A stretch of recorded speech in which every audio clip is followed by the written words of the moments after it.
Following the end of the Civil War, ex-Confederates and Confederate supporters formed political terrorist groups with the purpose of regaining control of the southern states through use of scare tactics. These groups targeted Republicans who supported the 13th Amendment and Reconstruction, which would give African Americans significant legal rights. One of these organizations that terrorized Georgia and the other southern states was known as the Ku Klux Klan. The Ku Klux Klan was founded by former Confederate soldiers in Tennessee as a Southern social group in March of 1866. The Grand Wizard, or overall leader of the Klan, was former Confederate General Nathan Bedford Forrest. The Klan grew all throughout the southern states, including Georgia, and Forrest was a large influence in the widespread growth of the Klan across Georgia. In Georgia, the Grand Dragon, or Klan leader for that state, was former Confederate General John B. Gordon. Gordon was also a Georgia lawyer and a Democratic politician. In November of 1866, the Republicans won the state elections. This win provided the Republicans enough seats within the Congress to eliminate any veto from President Andrew Johnson and taking Republican control of a former Democratic powerhold. And according to the Gilder Lehrman Institute of American History, these political changes acted as a catalyst for the Ku Klux Klan. Soon after the Republicans took the majority, the Military Reconstruction Act was adopted. This occurred in March of 1867, and as an attempt to further their influence and to regain political control for the Democratic Party, the Ku Klux Klan moved towards a political direction. And according to the New Georgia Encyclopedia, the Republicans considered the Ku Klux Klan to be the terrorist wing of the Democratic Party. Here's the picture of a Ku Klux Klan 1868 pushcard. These pushcards were utilized as hit lists that each Klan member would carry.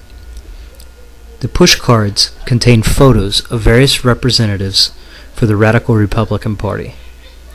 These photos would be utilized whenever individuals would be targeted by Klan's members.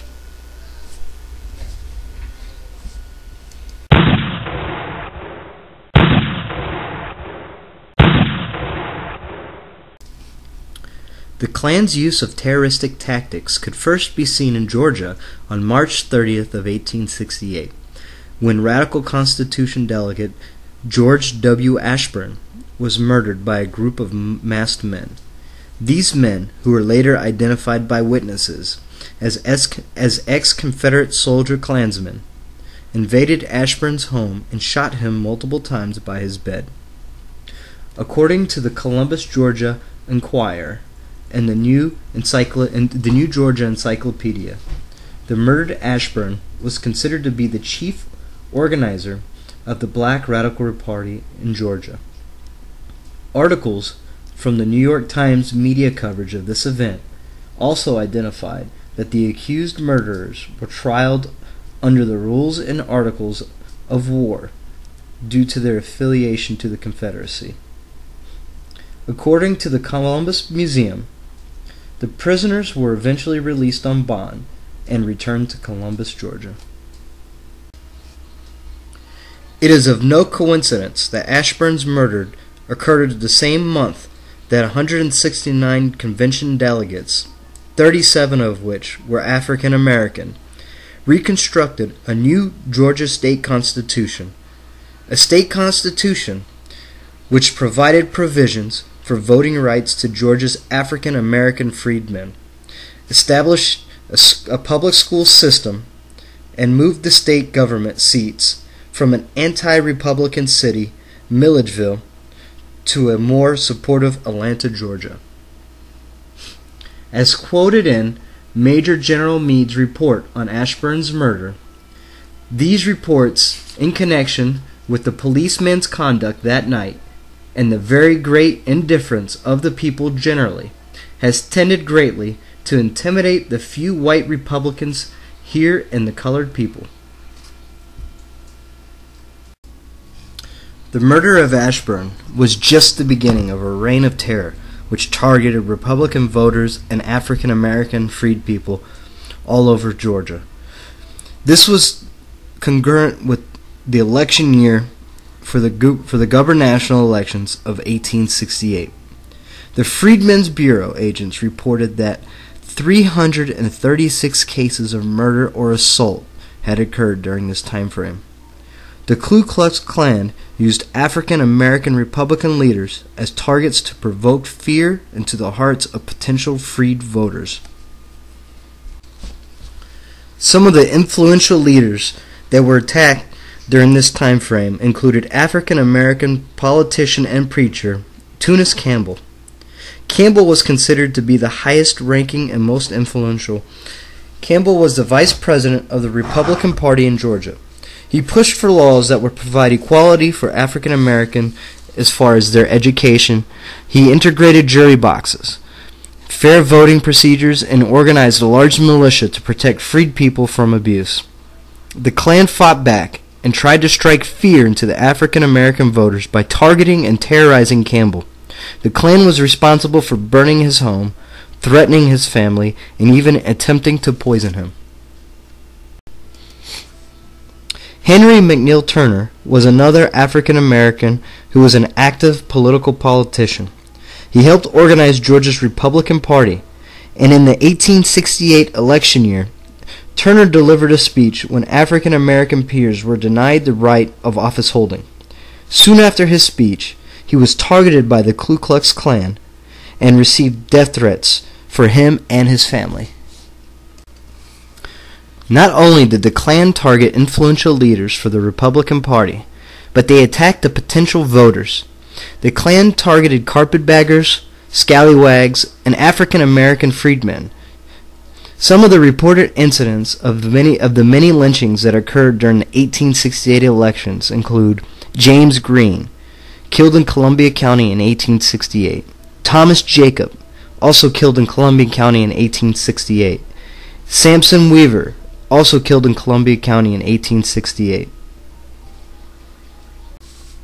The Klan's political terror tactics used in Columbia County, Georgia were effective and eliminated important Republican votes during the following presidential elections.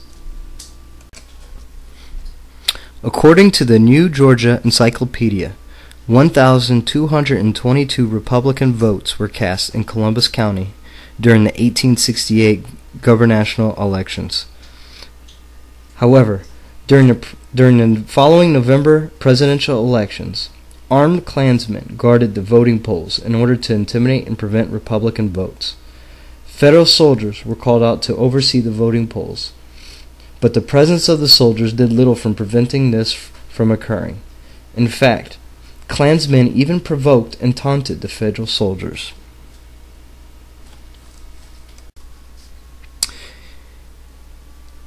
In dramatic contrast to the 1,222 votes that were cast in the gubernatorial elections, only one Republican vote was cast during the November presidential elections. This reduction in Republican voting turnout was directly related to the Klan's political terrorism and control over the voting polls, and helped account for Georgia's quick redemption and return the conservative white Democratic control by 1871. These events describe how the Ku Klux Klan acted as political terrorists in Columbia County, Georgia, during the 1868 gubernatorial and presidential elections in an attempt to eliminate as many Republican votes as possible and to reestablish Democratic control within Georgia.